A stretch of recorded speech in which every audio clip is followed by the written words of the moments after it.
అందరికి నమస్కారం. మీలో చాలామంది వేరే స్టేట్కి షిఫ్ట్ అయ్యి అక్కడ నుంచి క్రికెట్ ట్రై చేయాలని చాలామంది అనుకుంటారు. అయితే ఒకవేళ వేరే స్టేట్కి కనుక వెళ్ళి అక్కడ క్రికెట్ స్టార్ట్ చేయాలంటే దానికి రిక్వైర్మెంట్స్ లాస్ట్ వీడియోస్లో మాట్లాడాం.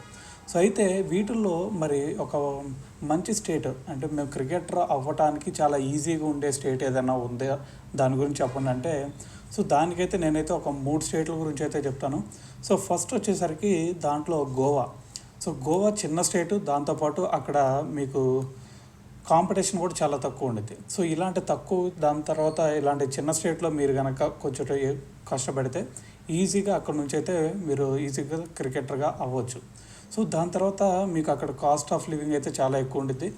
దాని తర్వాత ఇంకోటి చూస్తే అక్కడ మీరు ఓన్లీ లీగ్స్ మాత్రమే ఆడాలి.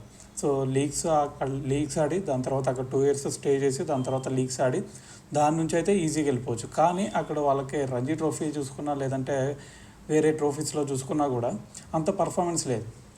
దానికి రీజన్ ఏంటంటే అంత కాంపిటీషన్ కూడా చాలా తక్కువ, దాంతోపాటు స్టాండర్డ్ కూడా చాలా తక్కువగా కనిపిస్తుంది ఇప్పుడైతే.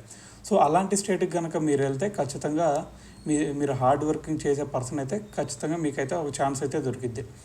దాని తర్వాత ఇంకోటి వచ్చేసరికి మనకి ఛత్తీస్గఢ్. అక్కడ కూడా సేమ్ సిచ్యువేషన్ ఉండిద్ది. దాంతోపాటు మీరు అక్కడికి వెళ్తే మీకు కాస్ట్ ఆఫ్ లివింగ్ కూడా చాలా తక్కువే ఉండిద్ది కంపేర్ టు గోవా. అక్కడ కూడా లీగ్స్ ఆడాల్సి వచ్చింది. సేమ్ ప్రాసెస్ అక్కడ కూడా. నేను సెకండ్ సజెస్ట్ చేసే స్టేట్ ఏదన్నా ఉందా అంటే ఛత్తీస్గఢ్. దాని తర్వాత ఇంకోటి థర్డ్ స్టేట్ ఏదన్నా ఉందా అంటే ఉత్తరాఖండ్.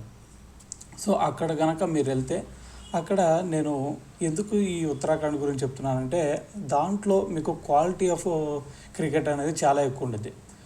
దానివల్ల ఇక్కడ ఎవరైతే మంచిగా పర్ఫామ్ చేస్తారో వాళ్ళకి ఎక్కువ కాంపిటీషన్ కూడా ఎక్కువ ఉండిద్ది ఆడ. ఎందుకంటే అక్కడ క్వాలిటీ క్రికెట్ ఉండిద్ది. దాంతోపాటు అక్కడ మీరు చూసుకుంటే వాళ్ళు రంజీ ట్రోఫీస్లో కూడా చాలా హై రేంజ్లోకి వచ్చేస్తున్నారు వాళ్ళు కూడా చూస్తుంటే. కాబట్టి ఇక్కడ మీరు ఉత్తరాఖండ్లో కనుక మీరు ట్రై చేస్తే మీకు కాంపిటీషన్ ఎక్కువ ఉండిద్ది. దాంతోపాటు ఇంకా మీ గేమ్ కూడా ఇంప్రూవ్ అయ్యే ఛాన్స్ ఉండిద్ది. అయితే నేను ప్రిఫర్ చేసేది ఫస్ట్ గోవా, దాని తర్వాత ఛత్తీస్గఢ్.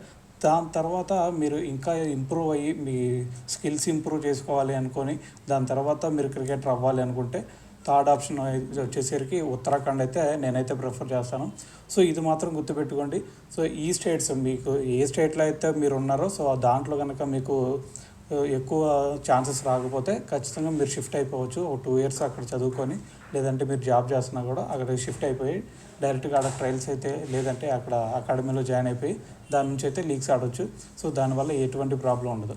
దానికి సంబంధించి రిక్వైర్మెంట్స్ ఏంటి, దాని తర్వాత ఎలా వెళ్ళాలి, ఎలా అప్రోచ్ అవ్వాలని చెప్పేసి లాస్ట్ వీడియోస్లో కూడా మనం మాట్లాడాం. ఏదన్నా డౌట్ ఉంటే వాటిలో చూడండి.